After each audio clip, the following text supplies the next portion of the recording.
برادران اسلام اور آج کے اس تقریر اور عنوان حفظ قرآن کریم کے موقع سے جو مہمان کرام یہاں تشریف فرما ان تمام حضرات کا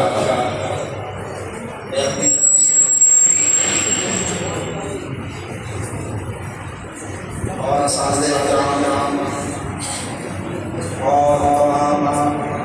منتظرین اور ارکان حضرات سے دل کی گہرائیوں سے شکر ادا کرتا ہوں۔ نبی اکرم علیہ السلام نے کہا یا اللہ اشکر انسان لم یشکر اللہ، جو بندے کا شکریہ ادا نہیں کرتا وہ اللہ کا شکریہ ادا کرتا ہے۔ اس حدیث کے پیش نظر یہ شکریہ ادا کرنا اور کے لیے اس خوشی اور شادمانی اور سکس کے محبت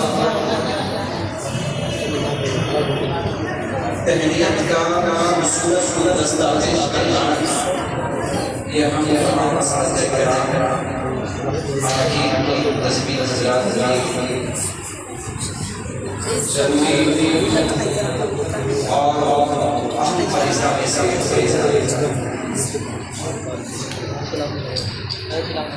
ہم سبھی کو جانتے ہیں کہ ہمارے اس ادارے میں جب بھی کوئی بچہ حافظ قرآن پڑھاتا ہے اس موقع سے کوئی نہ کوئی پروگرام کرتے ہیں۔ انہیں کچھ آئی کو ایسے آج موقع ہے ہمارے اس ادارے کا بسوریہ ایک بچہ بنا ہے 3 صورتیں باتیں ہیں جو انشاءاللہ اس درس میں 3 صورتوں کی تکمیل ہے۔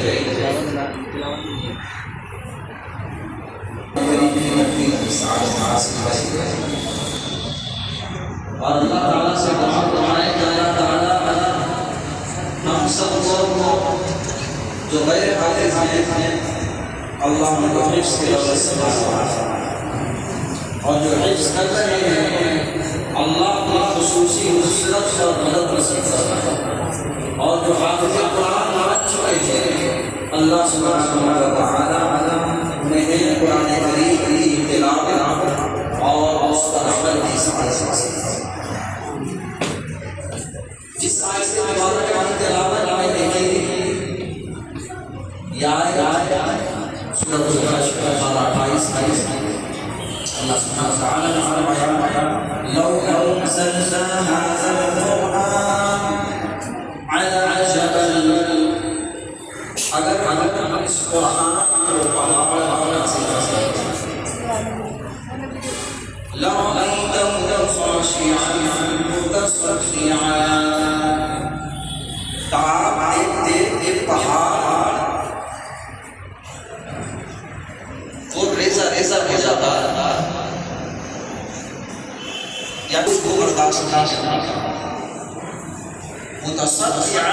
من خشیۃ اللہ کے خوف سے وَتِلْكَ الْأَمْثَالُ نَضْرِبُهَا لِلنَّاسِ لَعَلَّهُمْ يَتَفَكَّرُونَ۔ اللہ رب العزت فرماتا ہے ہم اس طرح کی مثالیں بیان فرماتے ہیں تاکہ اور فکر کریں۔ تو اللہ تعالیٰ نے قرآن کریم کو نازل اس لیے فرمایا تاکہ اس کے اندر تدبر، تفکر اور فکر کریں۔ قرآن کریم پڑھنا بھی سعادت ہے اور سمجھنا، سمجھ کر پڑھنا اس سے بڑی سعادت ہے۔ اللہ تعالیٰ نے اس مثال کا بیان فرمایا کہ ہم اس طرح کے امثال جو بیان کرتے ہیں تو اس طرح کے واقعات اللہ تعالیٰ نے پارہ 9 میں ذکر فرمایا۔ حضرت موسیٰ علیہ السلام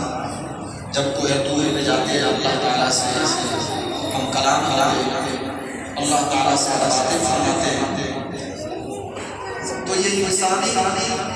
فطرت ہے، یہ انسانی خاصیت ہے کہ جب غائبان کسی سے بات کرتی ہے، جب انسان اس آواز سے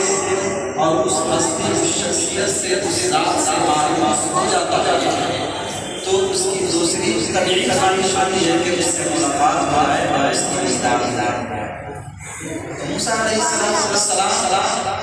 کوہ طور پہ اللہ سے کلام کا شمع دیتے ہیں، تو آپ کے دل میں اب جذبہ پیدا ہوا، شوق پیدا ہوا کہ اللہ آپ کی دیدار نہ ہو۔ اللہ تعالیٰ نے فرمایا کہ موسیٰ ہرگز نہیں کر سکتے، کہ تمہارے ہاتھ میں طاقت نہیں ہے،